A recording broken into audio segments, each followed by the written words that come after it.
Asalamualaikum guys, welcome to my next tutorial. So we looked at a few data structures in the past two videos. Now we'll be talking about the next one, dictionaries. So a dictionary is a collection of items, and its items are called key-value pairs. These pairs are stored as shown here, separated by colons. If you watched my last video or are familiar with sets, you may be wondering that this dictionary looks a bit similar to a set, given that it's contained within curly braces. But Python reads this as a dictionary object, printing it out with its assigned name menu and its data type. You'll see that it's of the dictionary dict type here, since it contains paired elements with colons. Okay, so what are key value pairs? The actual values contained here are presented on the right of each colon, and each value is associated with its key on the left of the colon. To give a real-life example of a dictionary, let's say you'd like to order something at a cafe. Maybe get a coffee and a sandwich, so you'd like to check their price from the cafe's menu. Imagine these key value pairs being the menu items with their respective prices shown here. Now to see the price of a sandwich, I can simply look it up in the menu this way. By running the program, we'll get its price of $3 printed out in the console. So you've noticed how I used the slice notation, and that's how we can access a dictionary's value, by specifying its key inside here. Doing the same for coffee, we'll get its price of $4 printed out below. Cool. If I were to slice out items like how I do for lists or tuples, maybe trying to get the first key value pair from menu, running this will show a key error in the console. This indicates that you can't normally slice out values from dictionaries as you do with other data structures. So just like a set, a dictionary is an unordered collection of items, so its elements are not ordered by indices. You'd have to instead specify a key in this notation to fetch the value assigned to it. Alright, so our keys and values don't have to strictly be a pair of string numbers here. I can add a new key 7 for example, with a string hello. To check out the value for our key 7 here, we'll get hello printed out in the console. Alrighty, now say I'd like to keep more than one value for juice. I can simply use a list of values for it here. A key can hold multiple values, as the list of values contained here. This will be shown as a normal dictionary when printed out to the console. So values can be of any data type, and it's the same for keys but with one restriction, that keys cannot be of any unhashable type. Unhashable here means a list, set, or a dictionary. So if I wanted to keep a list of keys here instead, juice and cola, only for one value, number 1, printing this out will show a type error below, saying unhashable type list. And this would be the same case for applying a set or a dictionary as a collection of keys for one value. We'll get the unhashable error again below. If you'd really like to be fancy and keep a list of keys for a value, you can simply use a hashable iterable, like a tuple or even a range object. By running this, you'll see that we have juice and cola as keys for the value 1. But it's important to note that in this case we can't use juice or cola as a key to fetch their value 1 from the dictionary. We'll otherwise get a key error below.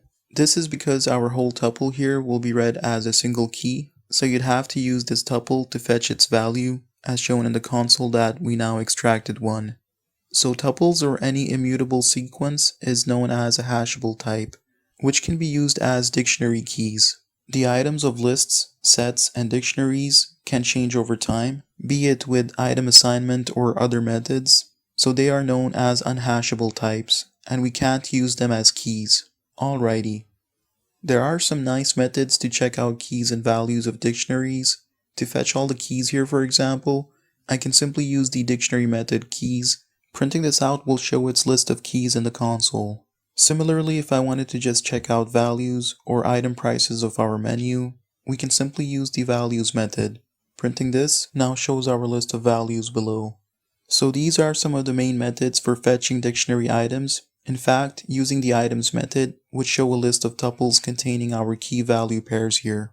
So you can see that there are a few ways of extracting dictionary data through its methods.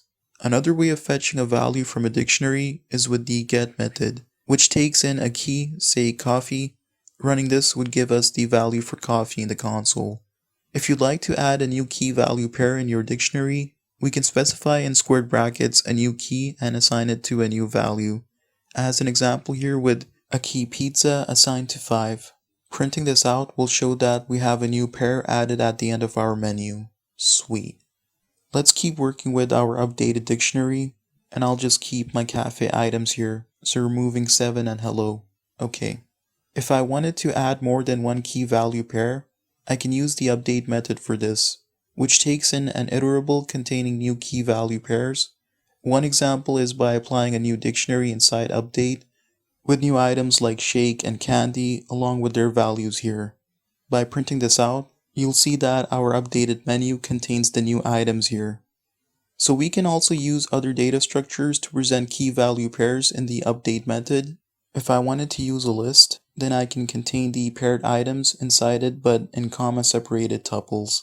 So the tuples here will be translated to key value pairs for our dictionary, as you'll find in our menu printed out below. Nice. And this could be done the same way by using a tuple of key value tuples, or any mix of data structures, as long as your sequence contains the key value pairs in comma separated fashion, be it as a list of lists, tuples of sets, and so on. So let's keep the dictionary we just used inside update for an example we're going to work with a little later. Just assigned it to the name stuff here. Now let's say you wanted to remove items from a dictionary. One way would be to use delete followed by a specified dictionary key. You may be familiar with the del keyword from previous tutorials when I applied it on a list or tuple, but to use it with dictionaries, we'd have to use the key of the value you'd like to remove. By running this, you'll find that pizza and its value have been removed from the menu here. Another method for removing dictionary items is with pop, which takes in a key here, so let's keep a print of this pop process. And our result, when I run the program, you'll see that pizza's value has been popped out and we have our updated dictionary below. Cool. Now let's look at merging dictionaries. Say I'd like to join these two, menu and stuff, into one dictionary.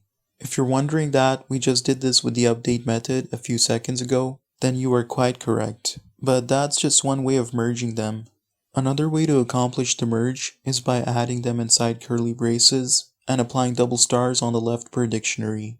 So this is a neat trick in Python 3 that helps in merging multiple dictionaries together. Now if you're lucky to be working with Python version 3.9, there's a third way of merging dictionaries that you can try out, which is by using the vertical bar between them. So this method looks more efficient than the double stars workaround we used. You can simply stack dictionaries in one line separated by vertical bars in this case.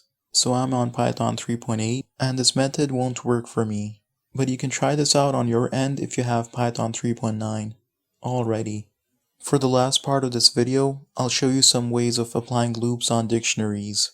So just like how we'd use loops on other data structures, we can iterate through dictionaries as well. A simple for I in menu, print I, would just print out the keys of the dictionary in the console.